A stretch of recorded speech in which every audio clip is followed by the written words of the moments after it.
Pipe Network presents. Gusto niya bang malaman kung paano kami nakikipag-collab sa mga brands in the MT Show podcast? We use Podmetrics, the easiest way to monetize your podcast. If meron kang podcast, sign up now at podmetrics.co and use my code DMTGShowPod to get full control on how you monetize your show regarding of its size. Again, sign up now at podmetrics.co and use my code DMTGShowPod. If you're an advertiser who wants to collab with us, head on over to advertiser.podmetrics.co and fill up the form. Again, Podmetrics, the easiest way to monetize your podcast.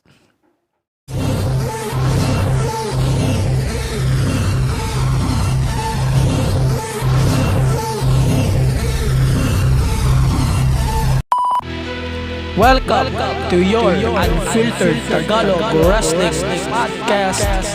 This is the MTG Show Podcast.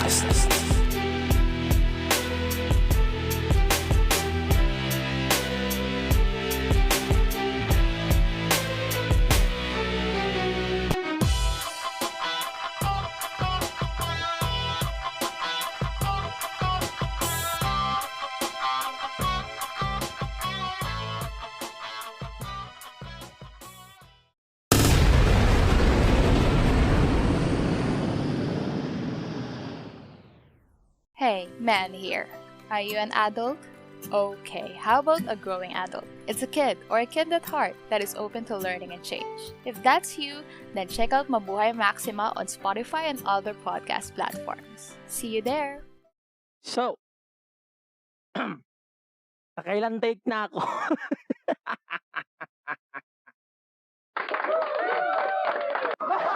Gago. So, sige. Let's start this podcast in a proper way. So, welcome to your unfiltered Tagalog Wrestling Podcast. And this is the MTG Show Podcast, our Slim Podcast. So, for this week's podcast, marami tayong pag-uusapan kasi marami na ding nangyari in the past few days. And we don't know kung magtutuloy-tuloy ba yung momentum, magtutuloy-tuloy ba yung ups and downs. Kasi nagbalik na yung WWE Dynamite. Yes, I said it. Kasi si JR, nagkamali siya dun sa latest episode ng Dynamite. He called AEW Dynamite at WWE Dynamite. Parang ang akala ko namimiss pa rin ni JR yung promotion WWE. But hindi natin. Pero sige, let's talk about a lot of things in wrestling this week. So we're going to talk about the Raw, SmackDown, NXT, AEW Dynamite 2 episodes of AEW Dynamite. And then yung ating Money Fridays, which is the Money in the Bank 2014, na isa rin sa mga naging favorite matches ko ever sa Money in the Bank history. Also, we're going to talk about our top questions of the week, kung ano yung sino yung 6 na participants ko in my own dream Money in the Bank match. And I'm going to read some comments na rin as well on the podcast. Ito na rin yung huling episode natin na gagamitin ko itong pokingin ng B8 na to. Dalago. Ito na rin yung huling era. Kung sa Dynamite, yung huling Dynamite ngayon is the final episode of Dynamite with the Daily's Place as the venue kasi magtutour na ulit sila. Ito, poking na. Sawan-sawa na ako. Lagi na lang, ang daming technicalities lagi sa show. Exactly. Noong nag-umpisa ulit yung ECQ, di na ako nakapag-edit ulit. ng mga podcast episodes ko. So, mga episodes ko since March 29 or after ng Holy Week na yon is raw. Lahat, ibig sabihin, di ko siya inedit para makita nyo kung ano yung difference ng mga episodes ko in the past until now.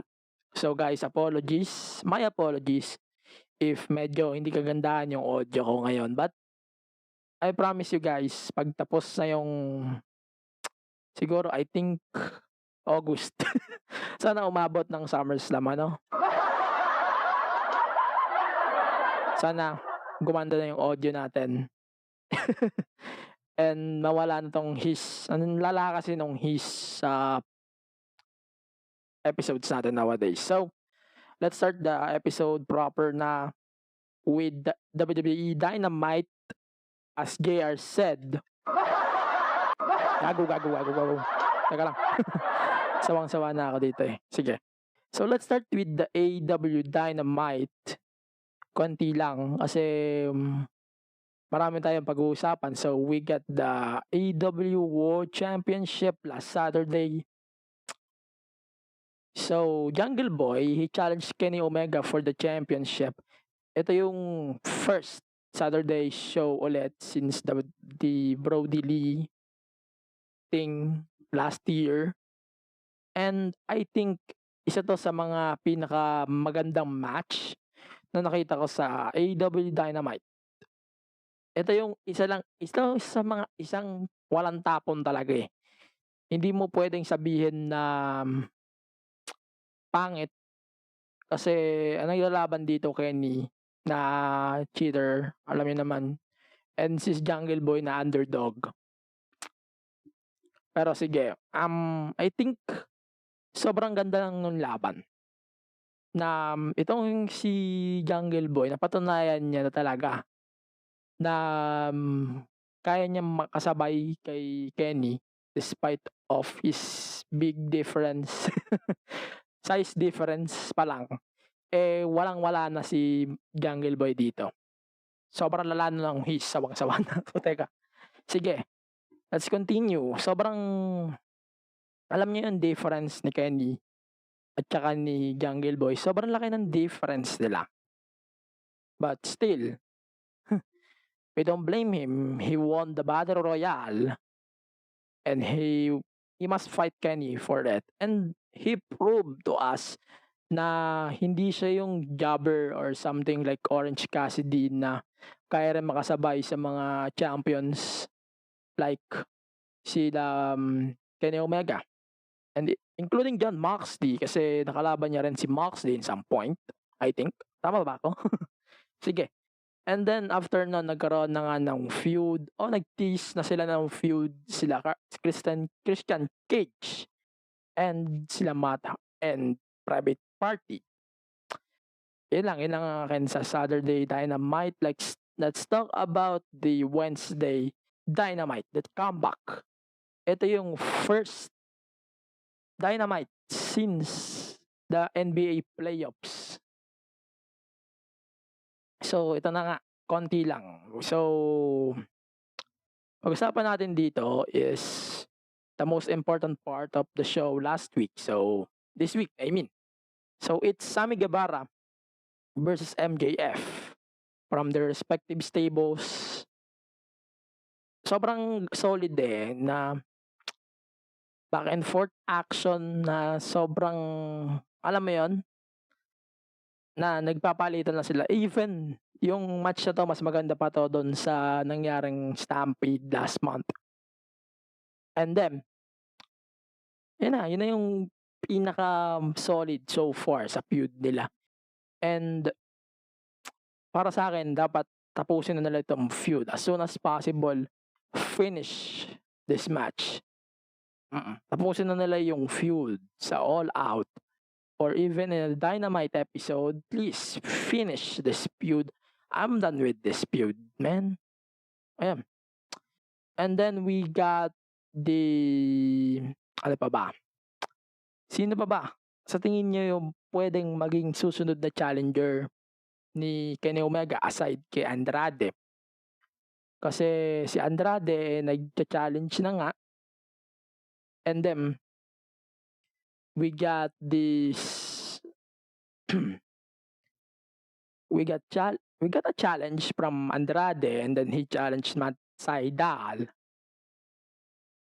And I wish na i-challenge din niya si Kenny for the AEW title beside na doon sa challenge niya o sa match niya, I mean, for the TNT AAA Championship. And sana nga ano bang tawag dito? Sana nga mabawasan na yung belts ni Kenny. If you're going to ask me, sana mabawasan na yung belts. Start with the Impact Championship, of course. And then, sunod-sunod na, parang umpisa na nila yung downfall ni Kenny. Ganon. And then, he will win the championship at ganon dapat mag-book ng story. And then, tapos na tayo sa AEW, wala masyadong big deal. Medyo hindi pa ako nai-impress sa bookings nila pa rin. So, mag-move on na tayo sa Raw. So, Raw, ito yung isa sa mga pay-per-views na parating. So, we got Money in the Bank on 18th. And then, I think hindi lang Money in the Bank yung binibuild nila ngayon. So, we're getting also SummerSlam build-ups. So, ito na nga. We got a Battle Royale featuring everybody na kasi dapat talaga magko-compete dito si Randy Orton, pero si Randy Orton ay wala. No show. So, instead, ito na yung magiging third participant. And si Riddle nga, yung nanalo dito. And then, parang ang concept is si Riddle, pag nanalo si Riddle, makakapasok ulit si Orton doon sa Money in the Bank match. And para sa akin, yung itong kay Riddle, ito na yung sinasabing story, ay at least maganda yung story. Maganda yung binubuo nilang story. Pero at the same time, it's very obvious na Riddle will win the thing. Pero hindi naman necessary din na ipasok si Orton sa Money in the Bank in my perspective. Plus, meron na rin silang stories na binibuild pa. So, we got Jeff Hardy and Cedric, the Viking Raiders, and Styles and Amos, and then Ali and Mansoor. Yun, at least nagkaroon ulit sila ng TV time. And then also, we got this bullshit. I'm not going to say bullshit. Pero sige, let's talk about Nikki Cross ulit. Kasi masyado ako nabitin sa talk ko last week kay Nikki Cross. So, Nikki Cross, I'm going to say na decision niya yung ginawa niya. Itong gimmick change, hindi natin siya masisisi. Pero, of course, syempre, nakikita ko pa rin to as one of the most ridiculous gimmicks that I've seen in a while. Pero wala that's her choice. Respect it. Yun lang talaga sa akin. Hindi naman sa pinaka-goof yung gimmick. Pero ito, sige, gagawa na ako ng dream story. For example, kasi ngayon, parating na nga yung SummerSlam. Ewan ko, pero nakikita ko din na possible talaga na maglaban si Alexa Bliss and si Nikki Cross. So, it features the Alexa Bliss and yung weird na gimmick niya featuring The Fiend. And then, yung kay Nikki Cross na parang superhero na she likes to save gimmick or she likes to save Alexa Bliss. And parang yung pagpasok kay Nia Jax, kay Reginald, kay Shayna Baszler, ang labo na ng story Pero, if hindi nyo maintindihan yung story, magmumukha talaga sa inyo nonsense itong storyline to. So, yeah, yun. Mukha siyang nonsense sa inyo, pero sa akin hindi. And then, we got Kofi Kingston and MVP segment from this week's Raw. sobrang grabe yung pinagsasabi dito ni Kofi Kingston, sobrang solid and sobrang ganda rin ng response ni MVP. At the same time, sobra man. Sana lang every week ipakita na rin nila si Lashley dito. And itong feud na 'to is nabi-build nila ng mas maganda, which is I love the most kumpara sa mga nangyayari last week or the past few weeks, even yung mga past build-ups nila doon sa feud ni Lashley and ni Drew na medyo meh-ish na rin talaga sa'kin. And then ito, we got another tag team match between Eva Marie and Doudrop, formerly known as Piper Niven versus Asuka and Naomi. So, itong nakikita ko kay Eva Marie is, 'di ba, parang ang pangit talaga ng gimmick niya for now. Parang, tama ba dito? Wait.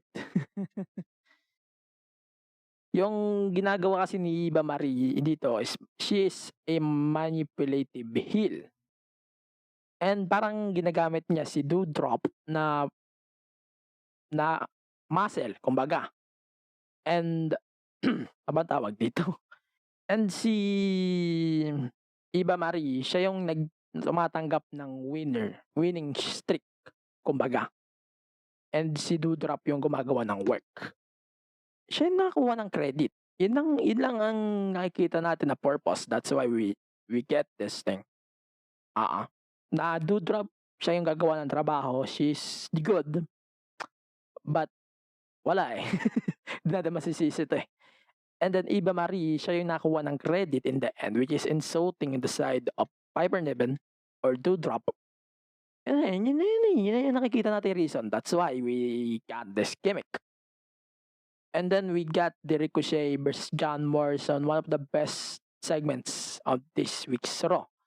Ito yung nag-springboard crossbody si Ricochet, and no doubt, it reminds me of Lucha Underground. Wala akong masabi sa match regardless on kung paano nangyari yung match. That's so good. Sobrang ganda lang ang part na yan. And then we got Elias versus Jackson Ryker. Para sa akin lang, sobrang labo na itong feud na to. I wish Ryker gets more push rather than Elias. I'm not saying na wag nila i-push si Elias, but I'm glad na Ryker won the feud. This feud, I mean. Pero I wish na i-push talaga sila parehas. Not only Ryker, but Elias them. And then, finally, we got Drew versus Riddle versus AJ. Triple threat match. Pero, ito yung na-obserbahan natin, ano? I'm not saying na galit, sawang-sawa na ako kay McIntyre, no? Pero, ang nakikita ko kasi dito is they're trying to put Drew on every match-up over and over again despite the fact na ayaw na rin ng tao sa kanya. And I guess we're getting this stuff over again. And di sila titigil dito. And yun lang din naman eh. Yun lang din naman ang perspective na nakikita natin kay Drew. And what if si Drew nanalo ng Money in the Bank match and then si Lashley para na yung champion? So, hindi na siya pwede mag-challenge. Ito lang makakasave dyan. Yung draft. Kasi may draft daw by August. Maybe malipat si Drew sa SmackDown. Malay nyo naman. And ganun yung makikita natin kay Drew in the future. Wag lang sana mangyari agad. Masyado pang maaga. Yan. Yun lang sa akin sa Raw. So, let's talk about Eddie Kingston in a bit. So, in the past few days, there's a lot of wrestling fans in the community na kung saan kinikriticize nila si Eddie Kingston doon sa promo niya last Saturday. Especially Bully Ray na kung saan kinriticize niya si Eddie Kingston nga. And he said that, ito, summary ko na lang yung statement dito ha, na Eddie Kingston needs to shut the fuck up and stay in his lane of being a AEW guy, speaking about AEW and flying the flag of the AEW. And yun. Tapos tell me how great AEW is, fly the flag of your company, show me that you wear your heart on your sleeve. You were indie guy for the majority of his career until this company took a chance on you. You learned a lot to love it and everything about it. Don't take the easy way out and knock the opposition, which is WWE. And if Cody wants to destroy a throne, got it. If Jericho wants to say fuck up, fuck you, I get it. But you, Eddie, walang reason. Ito yun quote pa rin to walang reason si Eddie Kingston para mag-rant sa opposition. And wala ring reason si Eddie Kingston mag-shoot siya sa ibang promotion, especially WWE. And if ang purpose mo lang doon is pop, well, hindi mo nakuha yun. Eto, sige. I'm going to give my small opinion on this. Pero ito. Ang sa akin lang, tama yung ibang fans na maganda ang product nila, but wag sila mag-shoot palagi sa WWE. And this point, mag-agree rin ako na parang bata na umasta ang mga nasa All Elite.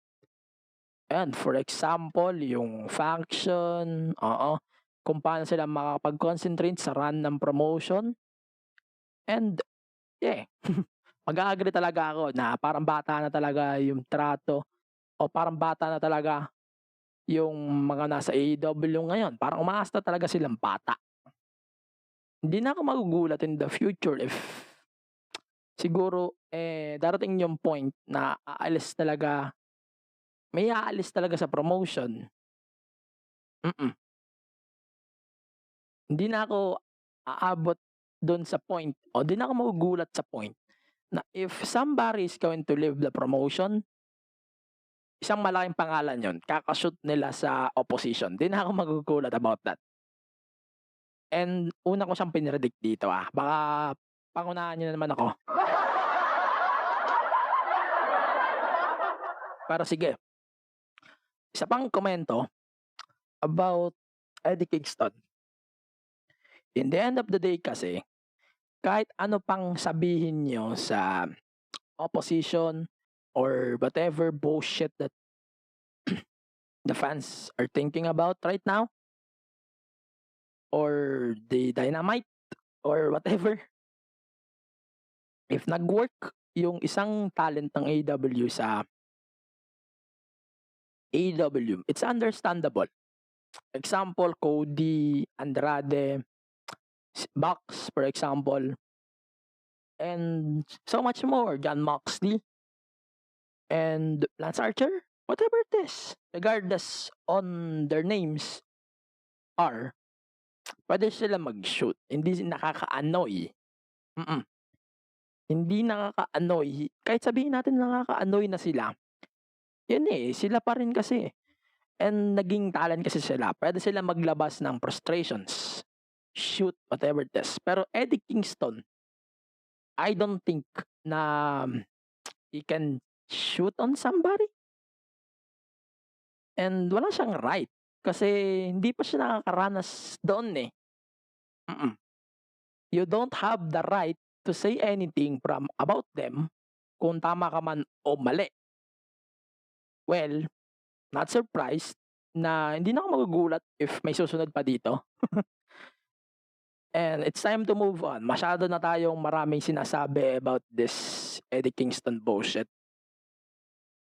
Before we continue, of course, I want to say na malapit na ang 7/7 sales ni Shopee at Lazada. So please use my link. So that's tinyurl.com/ShopeeXMTG show and tinyurl.com/Lazada XMTG Show. Again, that's tinyurl.com/Shopee XMTG Show and /Lazada XMTG Show. Use the links, copy nyo muna yan, and then direct nyo doon sa app, magda-direct na yon. And then, bago kayo mag-check out, please use the links below. Andiyan naman siya sa description ng episodes if you want to use the links. Thank you. Malaking bagay yan sa akin for the show. And then, let's continue with the SmackDown. Kasi, itong SmackDown na to is, ano ba ang tawag natin dito? Ito yung isa sa mga pwede natin sabihin na consistent sa mga stories and sa mga storylines nila right now. So, mag-umpisa tayo dito. So, we got this a rated R celebration na na-ruin. Let's say ruin.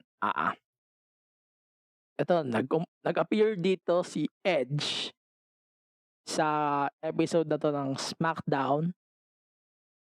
And then, yun, we got Edge comeback and he challenged Roman immediately for a championship match at Money in the Bank. Pero ito magtatanong talaga ako.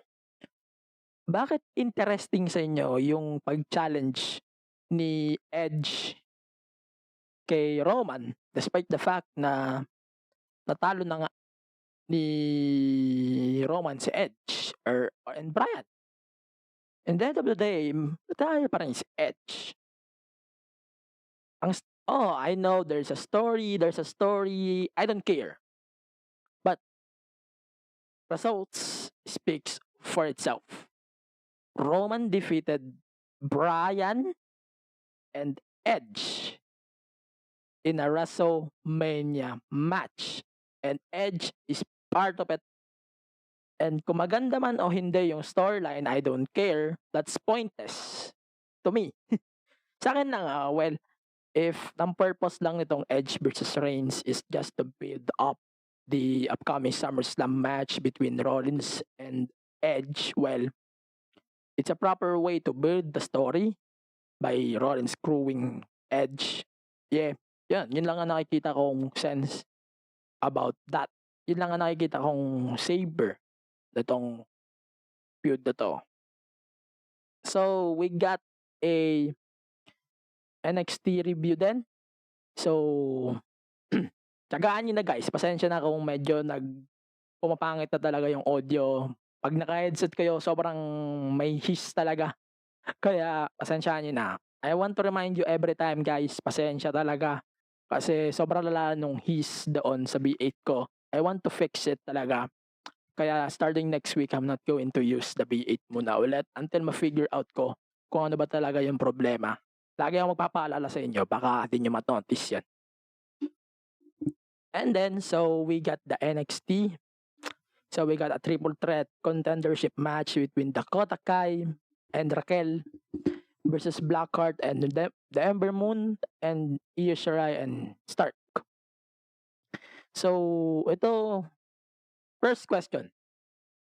Bakit nag-challenge din si Gonzalez sa NXT Tag Team Championships despite the fact na champion na siya and wala pa siyang program ngayon?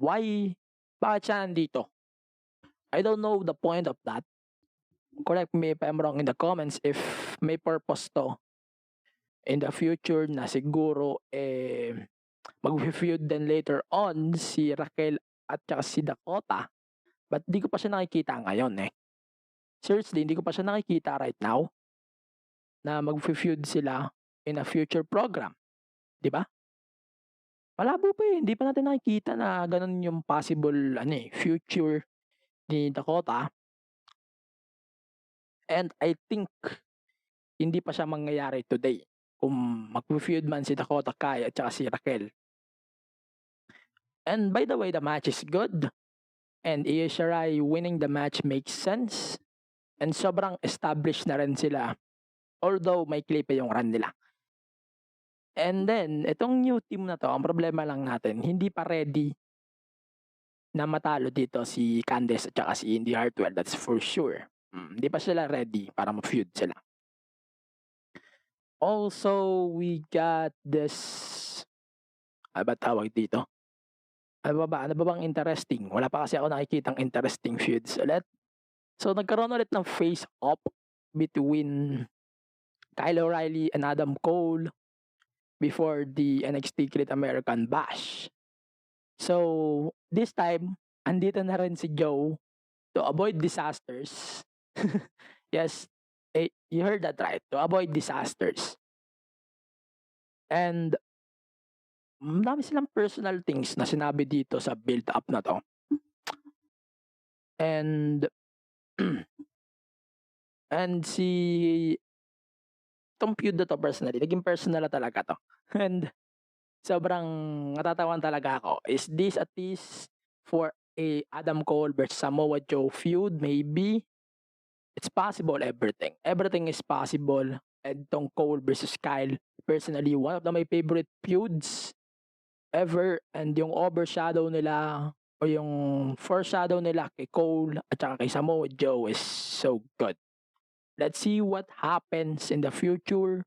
Maybe take over. Anything is possible talaga. Makikita pa natin next few days yung mga posibleng mangyari sa story na to. And then also, we got this, yun na.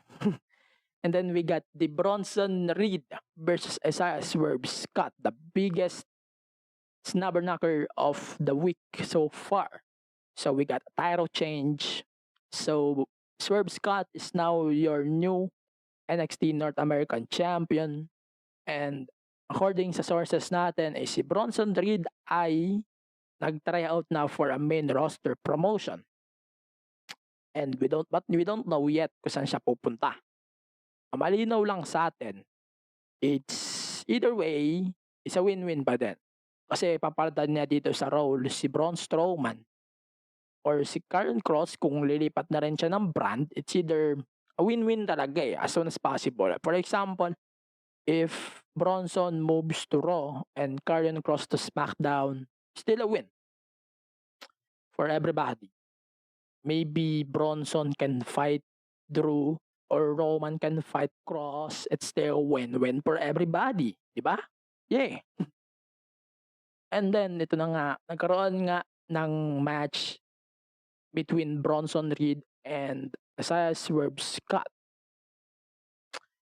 And then, yun na nga, nagkaroon nga ng tawag dito. Teka lang. Ako, unang-una talaga kinakabahan ako kasi nanganganib si Bronson talaga if there's a call-up talaga sa main roster. Sobrang it's either nakakadismaya o medyo letdown Parang maraming letdown na ginagawa si WWE, especially their talents na pinopromote nila sa main roster, especially some talents na na-release na din from their contracts. Mamaya we're going to talk about it. Pero sige, itong match by the way sa Heat Row and Bronson Reed is so good. Sobrang solid. I think ito yung isa sa mga best title changes of the year so far in the NXT TV. So yeah, congratulations to Isaiah Swerve Scott. Big win. And it's time to move on to our Impact review. So it's gonna be a short one. So nagkaroon nga ng feud. Nagkaroon ng tawag ba dito? Ng match sila Deonna Purrazzo and si Susan. Also known as, ano ba tawag? Actually, personal, hindi ko talaga kilala yung original to. Suyang? Kasi ang dami niya ng gimmick. Si TJP, ang dami niya ring gimmick. Kaya sobrang natatawa talaga ako sa Impact na buti na pagsasabay-sabay nila yung mga gimmicks na ginagamit nila sa roles on the promotion, which is the plus para sa akin. So, let's go back na magli-lead kaya itong ginawa ni Deonna Purrazzo kina Susan na magli-lead kaya ito sa return ni Su Yang and maybe losing the championship? Possible. Ang masasabi ko lang, sobrang solid ni Deonna Purrazzo. Sobrang underrated niya talaga na champion right now. And si Susan naman, kabaliktaran. Hindi ko pa nakikita yung matinong build niya aside kay Su Yang. And nakikita ko talaga yung teaser din, yung kay Kimberly na sobrang loyal kay Deonna Purrazzo. And possible din na mag-feud sila. Pero ayan, solid doon in whatever. Kung makikita natin, Kimberly versus Deonna Purrazzo or Su Yang versus Deonna Purrazzo, whatever it is, sobrang solid nun. And then we got tawag ba dito? Yung main event nga pala ng Dynamite. Dynamite. So, the main event of next week's Impact, so I mean today, kung mapapakinggan nyo itong podcast, 10 a.m. Manila time. So, we got the main event of next week's Impact or this week's Impact. It's gonna be Tommy Dreamer, Team Dreamer versus Team Callihan. Team Callihan tuloy. Team Dreamer versus Team Callis. So, it's gonna be the Impact, AEW, and AAA champion Kenny Omega and the Good Brothers versus Callihan, Moose, and Chris Sabin. Wonderful main event. Tinanong ko na rin siya sa podcast last week. It's gonna be a big moment. But, ito yung linawin natin ha. Wala siyang sense at all. Pero, yung kay Chris Sabin at saka kay Moose, I don't get the point na ba't sila pinagsama sa team. Para lang ma-build yung feud nila at Slammiversary. Wala yan, labo eh. It's a win-win pa rin. It's a win-win for Kenny. It's a win for the Good Brothers.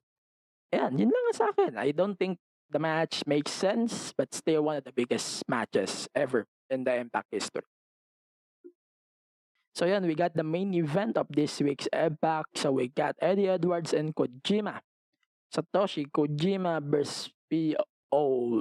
Violent by Design. B.O.D. Sana sasabihin ko.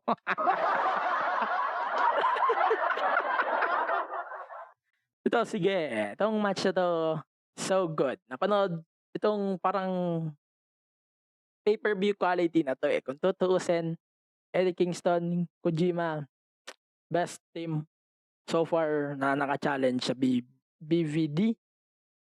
Sobrang unstoppable talaga eh, na nakita natin tong feud na to, one of the most worthy feuds so far in the Impact. And maglo-look forward pa rin ako sa possible run ng BVD. Kasi marami na rin na-release as far as I'm concerned. And marami tayong dapat abangan sa Slammiversary on the 18th. And everything is possible. And yun lang. So, maraming possible. Everything is possible. And VBD, lagi ko na napabaligtad yung B tsaka V. Basta VBD, Violent by Design. Maraming possible tag teams na pwede makapag-challenge sa kanila. And I think hindi pa oras yan para i-drop yung belts whatsoever. But in the future, it's a different story. But for now, yun muna. So that's it, my Impact Wrestling review for this week. I think nawala na rin yung his. That's a good thing. And it's time to talk about the releases recently. So we got a release last June 25. So we got this lineup of the latest releases from WWE. So we got Arturo Ruas, Maria Shafir, Killian Dane, Tino Sabatelli, tama ba? Singh brothers or the Bollywood boys, Kurt Stallion, Brizango, Arya Dabari, Tony Nese, and August Gray, all from NXT. Tama ba? Lahat to NXT. And lahat niya NXT. Sobrang nakakagulat yung releases na to. Add ko na rin, meron din silang na-release na producer from the contract. So ito na lang. I'm going to give my quick conclusion kung bakit sila nag-release pa din. I don't have any ideas, to be honest. Wala naman ako nakikitang dahilan aside sa cost cutting, obviously, na ginagawa pa rin nila recently. And sobrang nakakalungkot para sa akin kasi as a fan of up, down, down, or left, right, sobrang laking kawalan na itong mga talents na to, especially Tyler Breeze, one of the biggest guys in the up, down, down. Yan. Sobrang lungkot. Sobrang nakakalungkot. I wish na may mabalik sa kanila ulit like Samoa Joe. Sana may mabalik pa rin sa kanila from the promotion or to the promotion. Sana may mabalik talaga. So, yun na. Yun lang sa akin. Yun lang ang thoughts ko about the releases. And, ngayon, kinakabahan ako magbasa. So, it's time to talk about our top question of the week. So, sabi ko nga, hindi siya question. Pero sige, magbigay kayo ng inyong dream lineup for the Money in the Bank match. So, ako, naglagay ako doon sa post ng aking opinion lang o yung thought ko about that. So, nilagay ko dito ay teka, babasahin ko. So, it's John Morrison, Kenny Omega, Penta, and then Rey Mysterio, Ricochet, and Orange Cassidy. Sobrang bigat din. Sobrang bigat. Magbabasa tayo ng comments kasi baka makatulong din yung ideas nila. So, sabi ni Joel Eduarte, so it's HBK, Shawn Michaels, Kenny Omega, Will Ospreay, Ricochet, Jeff Hardy, and Penta. Kay Mark Angelo, suki na natin sa show. So, it's Adam Cole, Daniel Bryan, Sami Zayn, Ricochet, John Morrison, and Jeff Hardy. Si Odasier, I don't know if tama ba i-pronounce si pangalan mo. So, it's Hayabusa, si Penta, si Sabu, putra, nakalimutan ko rin si Sabu.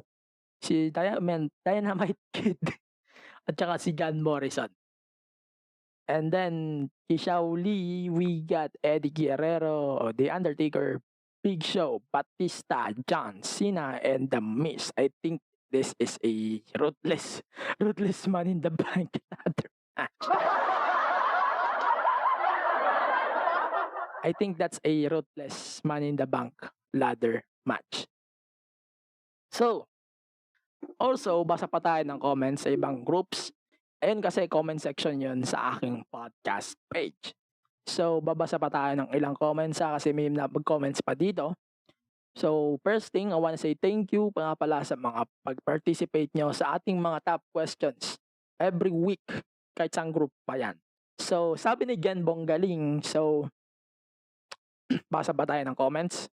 So, he got Rey Mysterio, Ricochet, Cesaro, Jeff Hardy, Darby Allin, Ethan Page, Pac, Ray Phoenix. Sobra na yan. Sabi naman ni Harold Christian is John Morrison, Chris Benoit, CB, AJ Styles, Jeff Hardy, Kenny Omega, and Gargano. Mitch Espiritu, Ricochet, Ray Phoenix, Will Ospreay, Lance Archer, AJ Styles, Kenny Omega. JC Castillo, AJ Styles, CM Punk, Kenny Omega, Ray Phoenix, Roman Reigns, Chris Jericho. Edward Baller. Puta, natatawa na talaga ako. So, he got Mick Foley, Dude Love, Mankind, Jack, Cactus Jack.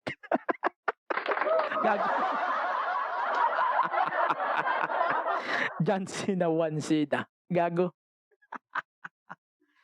And rin yung kay Cena, Guerrero, Orton, Benoit, Mysterio, and Undertaker. Okay. Accepted. Also, doon naman sa podcast PH, meron din tayo doon thread. So, sabi ni John Gabby Satch is Stone Cold, The Rock, Triple H, Undertaker, Hulk Hogan, and Mr. Mankind.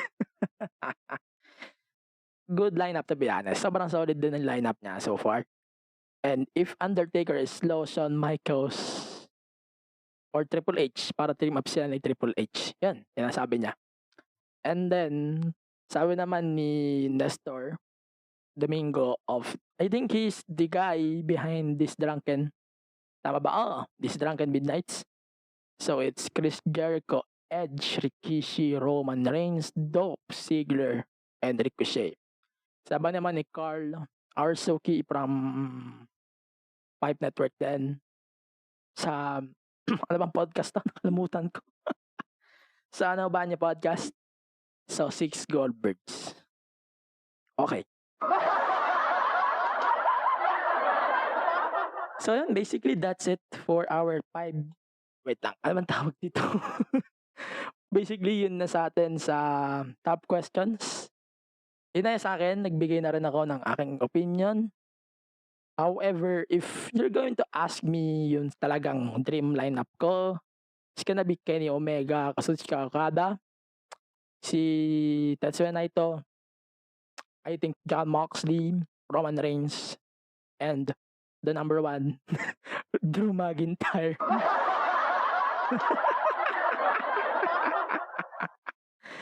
Ayan, so, itong, bago pa tayo magpatuloy, marami pa tayong pag-uusapan. So, we got the WWE's greatest tag teams of all time. Isama rin na natin, kasi ang haba ng lineup na to.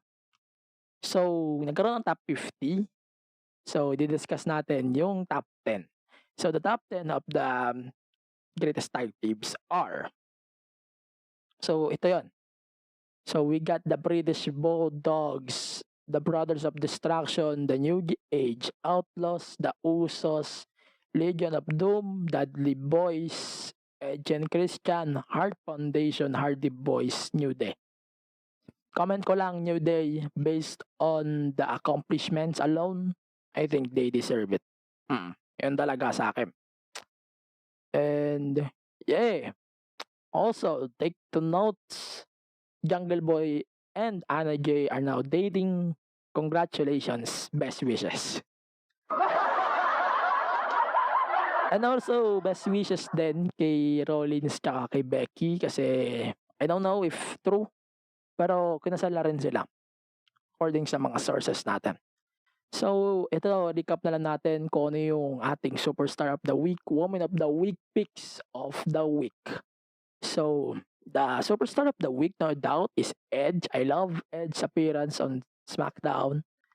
And then, yung Woman of the Week natin is Liv Morgan. I don't know, sobrang underrated ni Liv right now. I wish Liv wins the match at Money in the Bank if magiging part siya.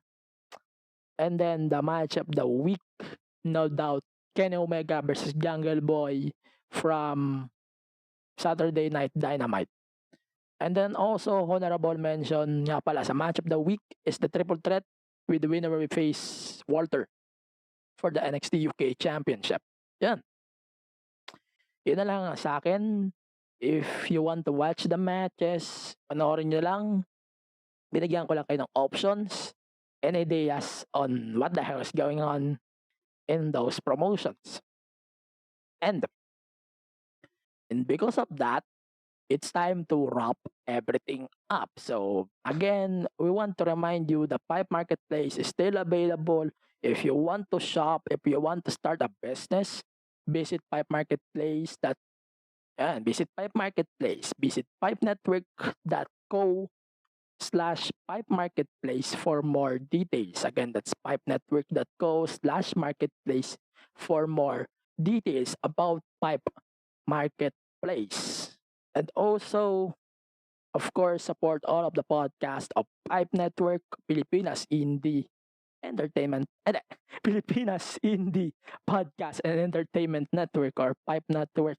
Support other podcasts ng Pipe Network, Mad in Manila, The Pisara Tales, ano pa ba, The Rajib Show, The Please Pause, We Review, marami pang iba, especially the FTA Show podcast. Please give them a support and follow nyo na rin. Follow nyo kaming lahat sa lahat ng aming mga platforms sa Pipe Network, pipenetwork.co. Visit the website for more wrestling and of course for more Pipe Network shows. So that's it for this week's podcast. Follow the podcast on all the social media platforms on Facebook, Twitter, and Instagram, TikTok, and Twitch at the MTG Show Pod. And then, of course, please follow Pipe Network on all of the social media platforms, Facebook, Twitter, IG, TikTok at Pipe Network. Visit pipenetwork.co for more Pipe Network shows. And also, my social media platforms at AG Pinera. And thank you for everybody who is supporting this show.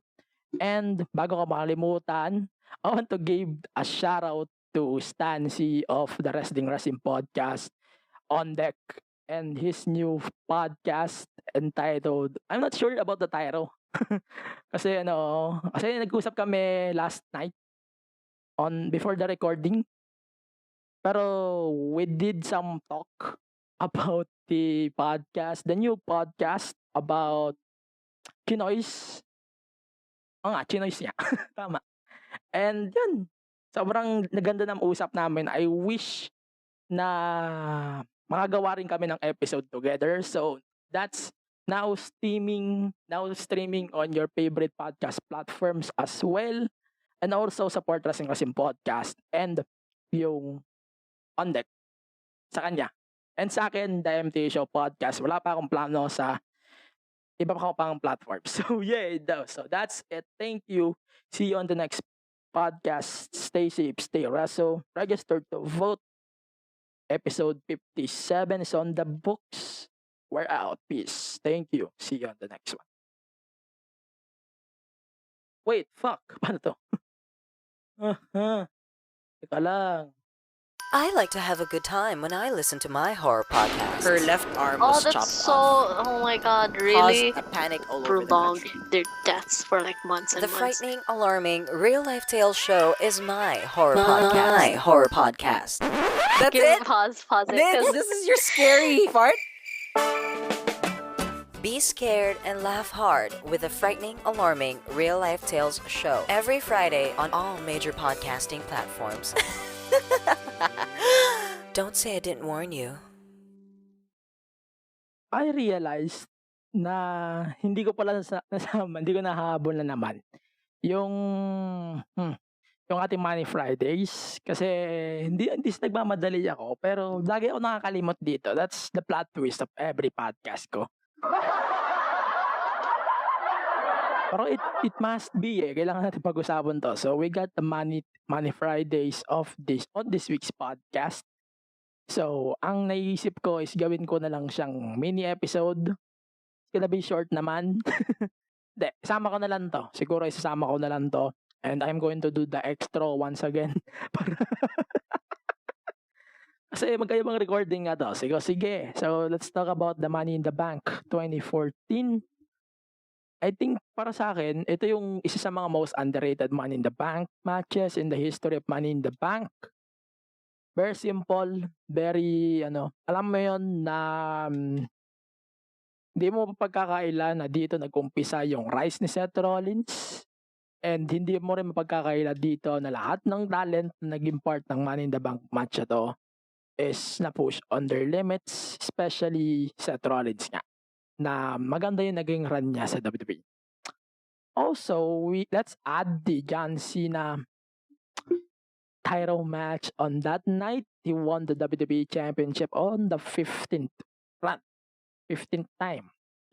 And para sa akin talaga, he deserves that run. It's been a long time then since he won the championship. Kaso lang ang nangyari, ultimate murder by Brock Lesnar. Pero sige, ito. Sama ko rin yung last week kasi hindi pa ako nakapag-rate.